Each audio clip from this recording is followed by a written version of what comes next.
सभी शिक्षक साथियों को मेरा नमस्कार। आज के इस शिक्षक सेमिनार में आप सभी का मैं हार्दिक स्वागत करती हूँ।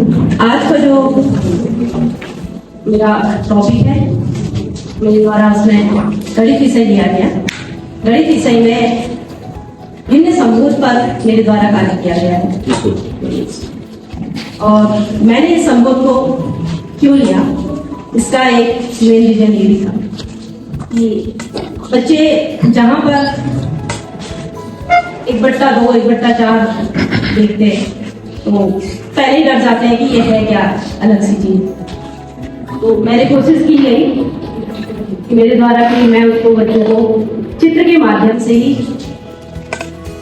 कराते हुए चलूं और भिन्न शब्द के परिचय कराने से पहले बच्चों का उस चीज से परिचय करा।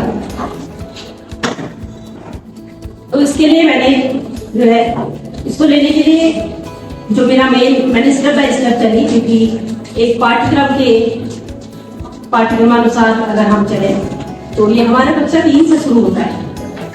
कक्षा 3 में भिन्न का केवल भाषाई ज्ञान हमारे बच्चों की किताब में है, जिसमें बच्चों को केवल आधा और चौथाई शब्द से परिचय कराना है। अब उस आधा और चौथाई शब्दांक है क्या, लेकिन बच्चे जानते हैं कि आधा तो वो हर बच्चा जानता है, लेकिन चौथाई शब्द हर बच्चे के लिए बड़ा नया शब्द है। और जब हम इसके बाद की कक्षा 4 में जाते हैं तो कक्षा 4 में भिन्न के अंकी संकेतों से बच्चों का परिचय है, क्योंकि कक्षा 3 में बच्चे उस शब्द से परिचय जरूर हो गए, लेकिन जहां पर गणितीय भाषा का प्रयोग है वो कक्षा 4 में है। कक्षा 5 में आने के बाद ही भिन्न का जो प्रयोग है वो कक्षा 5 में है, जहां पर बच्चों को मैंने उनकी किताबें ही ली नॉर्मली। अब इसको शुरू करने के लिए पहले इसका मेरा मेन उद्देश्य ये था कि बच्चे अपने स्तर के अनुसार जो है प्रश्नों को हल कर पाए और परिवेशी वस्तु और समूह को भिन्नात्मक रूप में प्रदर्शित कर पाए। बच्चे उम्र अगर हम पूछे उनसे तो बता तो देते हैं, जब वहां पर उनको गणितीय भाषा में उनके सामने प्रश्न आते हैं तो बच्चे आते हुए भी उस प्रश्न को नहीं कर पाते। अगर हम बच्चे को फिर उसी बात को हम कहते हैं तो बच्चे उसको समझते हैं और उसको बता भी देते हैं। ये मेरी एक बहुत बड़ी समस्या थी। उसके साथ फिर बच्चों को छोटी भिन्न बड़ी भिन्न में पहचान करवाना, सम विषम भिन्न को पहचानना और विषम भिन्न और मिश्र भिन्न के अंतर संबंध को भी बच्चे समझ पाए कि ये कोई अलग चीज नहीं, बस एक ही है जो दिखने में जरूर अलग दिख रही है लेकिन है एक ही। इस बात को मैं कैसे बच्चों तक पहुंचा रहा हूं, इसमें मेरे द्वारा कार्य किया गया।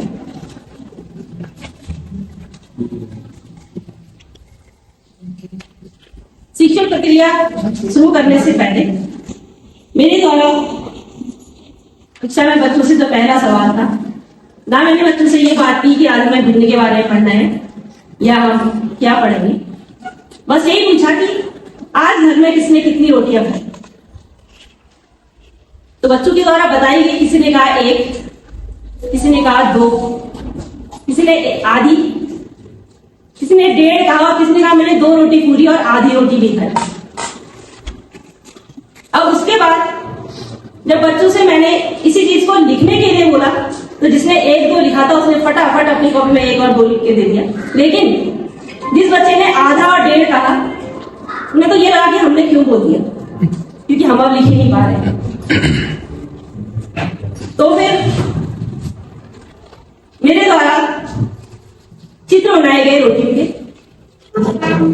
एक रोटी का 1, 2 रोटी वाले को 2, आधी रोटी वाले को आधी रोटी का चित्र बनाया गया, 1.5 वाले के लिए 1.5 रोटी बनाई गई।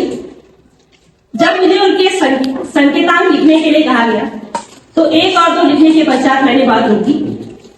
फिर बच्चों से कहा कि आधी रोटी जिसने खाई उसने 1 रोटी से ज्यादा खाई या 1 रोटी से कम। सभी बच्चे जानते ही थे, सबने कहा कम। अब मेरे द्वारा एक गोल पेपर भी बनाया गया था, उसमें से मैंने अनियमित तरीके से कागज को फाड़ा छोटा सा टुकड़ा निकाल के मैंने कहा इतनी रोटी खाई?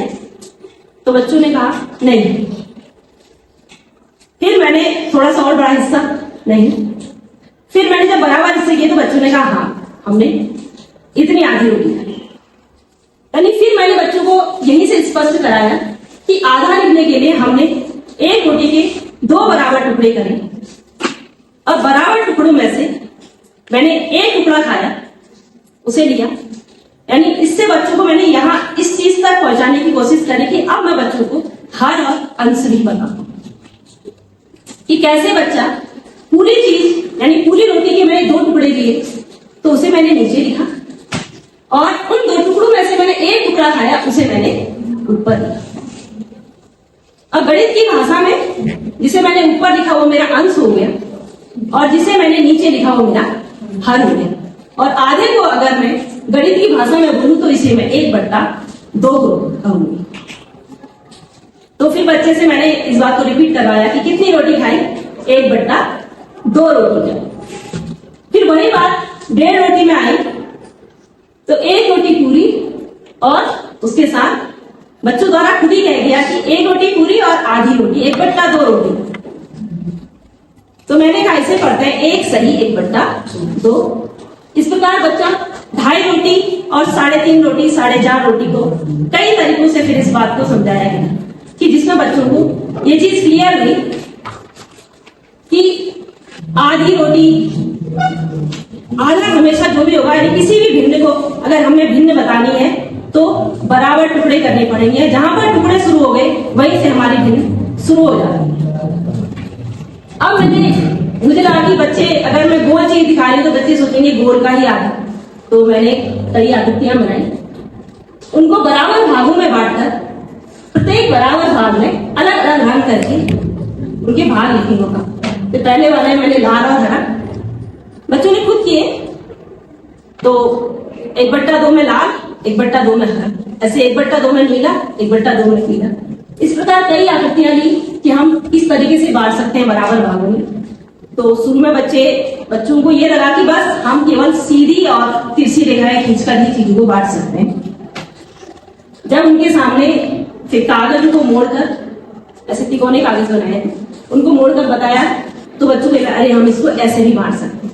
लेकिन शुरुआत में बच्चों ने गलतियां भी करी क्योंकि फिर भी उन्हें ये समझ में नहीं आया कि आधा भाग बराबर ही है, 1/2 यानी मैं बराबर ही। कई बच्चों ने जहां पर तिकोने भाग को मोड़ने के लिए ऊपर से भी फ्लैप फोल्ड करके फिर बच्चों को दिखाया गया क्या बराबर है। तो इस काम को करने में मुझे समय काफी लगा। यानी ये मेरी शुरुआत केवल 10 दिन की या 15 दिन की नहीं थी। जब मुझे ये समस्या आई कि पहले जब हम पढ़ाते तो सीधे हम भिन्न लेते ही भिन्न के जोड़ घटाने में सीधे पहुंचते थे। तो इस काम को मैं 1-2 साल से जब अपने स्कूल में करती आ रही थी तो मैंने उसके बाद से भिन्न के जोड़ घटाने तो बाद में पहुंचते हैं। सबसे शुरुआत मेरी यहीं से होती है कि बच्चा इस बात को समझे कि 1/2 क्या है और 1/4 क्या है। अब इस 1/2 के बाद फिर मैं बच्चों को 1/4 की समझ दी और ये स्पष्ट किया कि 2 आधे मिलकर एक पूरा भाग बनाए। जहां भी हमको भाग पूरा बनाता है अगर हमें आधा उसके लिए हमें 2 आधे लेने होंगे। फिर 1/4 वाली बात आई तो बच्चों ने इसके पास तो 2 पूरे हो जाएंगे। मैंने कहा 7 उठा के ले आया तो मेरा इसके पास तो 4 टुकड़े को जोड़ के 1 बन गया और 3 टुकड़े इसके पास बच गए। तो 1 सही 3/4। तो अब मैंने कहा अब ये बताओ कि क्या ये 1 से ज्यादा है या 1 से कम? जो तुम्हारा 7/4 टुकड़े जो सेब उठा के लाया है जिसके पास है उसके पास 1 से ज्यादा है 1 से कम? मैंने कहा 1 से ज्यादा। तो मैंने कहा जिस भिन्न का मान 1 से ज्यादा होगा वो तुम्हारी विषम भिन्न होगी और जिस भिन्न का मान 1 से कम हो गया वो हमारी सम भिन्न होगी। अब फिर हम किताब की तरफ चल पड़ते हैं। अब वहां पर अब मैंने कहा हमारे पास एक तीसरा शब्द आ जाता है मिश्र भिन्न। अब किसी विषम भिन्न को तुमने दिखाया 7/4, किसी को मैंने लिख दिया 1 सही 3/4। तो ये मेरी 1 से 3/4 मिश्र भिन्न बन गई। अब इसमें मेरी चुनौतियां आई भिन्न को चित्रात्मक रूप में दर्शाने और तुलना करने के दौरान प्राथमिक स्तर के बच्चों को कई प्रकार की चुनौतियों का सामना करना पड़ता है। सबसे पहले बच्चे अक्सर यह नहीं समझ पाते कि आकृतियों को समान भागों में बांटना आवश्यक है। वो केवल किसी भी भाग को ही मान पड़ते हैं कि ये मेरा, किसी भी चीज को छोटे या बड़े को स्पष्ट नहीं हो पाता कि छोटा बड़ा नहीं होना चाहिए। तो ये दिक्कत स्टार्टिंग में मेरे साथ आई। अगर मैं एक गोले के 4 भाग करने को कहा जाए तो हिस्से बराबर हिस्से ना बनाकर उसे कैसे टेढ़े मेढ़े करके 4 भागों में बना के 1/4 लिख देते हैं। दूसरी चुनौती, पूरा और भाग के संबंध को स्पष्ट हो नहीं पहचान पाते। वही मेरे साथ जब खेलों वाली बात आई तो वहां पर भी बच्चों ने, और जब मंदिर के प्रसाद वाली बात आई तो वहां पर भी बच्चे कंफ्यूज हुए। और बच्चे लगभग ये सोचते हैं 1/2 भाग, वास्तव में 1/3 भाग कौन बड़ा है।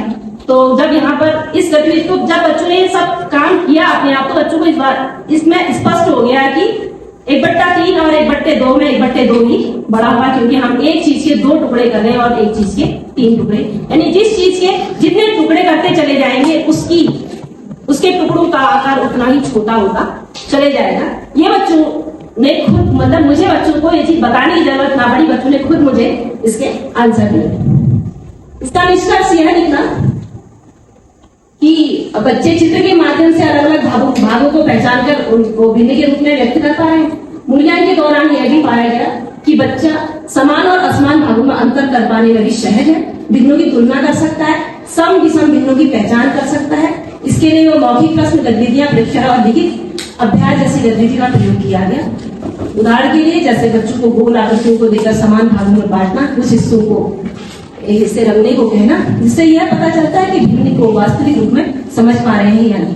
इस प्रकार मौखिक प्रश्नों के माध्यम से यह जाना जा सकता है कि बच्चा 1/2 और 2/4 को बराबर मानता है या नहीं। इस प्रकार मूल्यांकन को केवल लिखित परीक्षा तक सीमित न रखकर बच्चों के व्यवहारिक समझ, भागीदारी और तर्कशील सोच के आधार पर किया जाता है, ताकि भिन्न की अवधारणा उनके अनुभव और क्रियात्मक समूह से जुड़ सके और भिन्न को लेकर बच्चे की समझ मजबूत हो पाए।